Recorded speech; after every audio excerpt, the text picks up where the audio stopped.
Secunderabad parliament నియోజకవర్గం నుంచి TRS అభ్యర్థిగా బరిలో నిలిచిన టి పద్మారావు గౌడ్ సోమవారం సనత్ నగర్ నియోజకవర్గంలో పాదయాత్ర నిర్వహించారు. స్థానిక బీఆర్ఎస్ పార్టీ కార్యకర్తలు, నాయకులు ఈ సందర్భంగా ఆయనకి ఘన స్వాగతం పలికారు. తనకు ఓటు వేసి గెలిపించాలని పద్మారావు సనత్ నగర్ నియోజకవర్గ ప్రజలకు విజ్ఞప్తి చేశారు.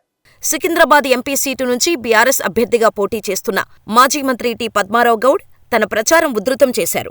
సికింద్రాబాద్ లోక్సభ నియోజకవర్గం పరిధిలోని సనత్ నగర్ అసెంబ్లీ నియోజకవర్గంలో సోమవారం ప్రచారం నిర్వహించారు. ఈ సందర్భంగా ప్రజలు భారీగా తరలివచ్చారు.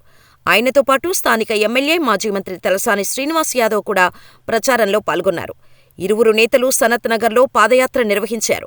అనంతరం పద్మారావు గౌడ్ మాట్లాడుతూ సనత్ నగర్ నియోజకవర్గ వ్యాప్తంగా ప్రజల నుండి విశేష స్పందన వస్తోందని అన్నారు. గ్రేటర్ హైదరాబాద్ని గత ప్రభుత్వం అన్ని రంగాలలో అభివృద్ధి చేశామని తెలిపారు.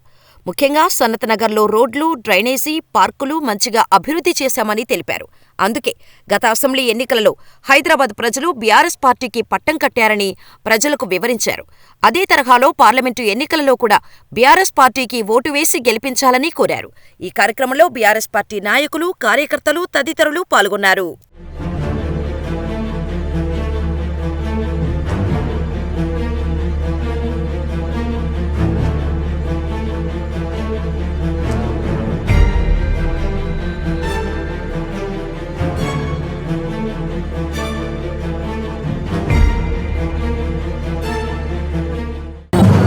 రేంజ్ ఒక అసెంబ్లీ సెగ్మెంట్స్లో పాదయాత్రలు చేసుకుంటూ ఓటు అప్పీల్ చేస్తూ ఉన్నాం.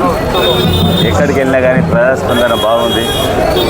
హైదరాబాద్ ప్రజానీకం అంతా హైదరాబాద్ బాగా డెవలప్ చేస్తారని, జిల్లాలో కూడా డెవలప్ అయింది, హైదరాబాద్ ఇంకా బాగా డెవలప్ అయిందని చెప్పేసి ఈ పాదయాత్ర స్టార్ట్ అయినప్పటి నుంచి సనత్ నగర్లో చూస్తూ ఉన్నా, శ్రీనివాస్ని అడుగుతా ఉన్నా, హైదరాబాద్ ఫండ్స్ అని నువ్వే పెట్టుకున్నావు అని చెప్పేసి ఏ గల్లీ వదలకుండా రోడ్స్, సివరేజ్ సిస్టమ్, పార్కుల డెవలప్మెంట్ ఇవన్నీ చేశారు. వాటి దృష్ట్యా ప్రజానీకం అంతా మా ఎంబడి ఉంది. టీఆర్ఎస్ పార్టీకి ఓటు చేస్తాం, గెలిపిస్తామని చెప్తా ఉన్నాం.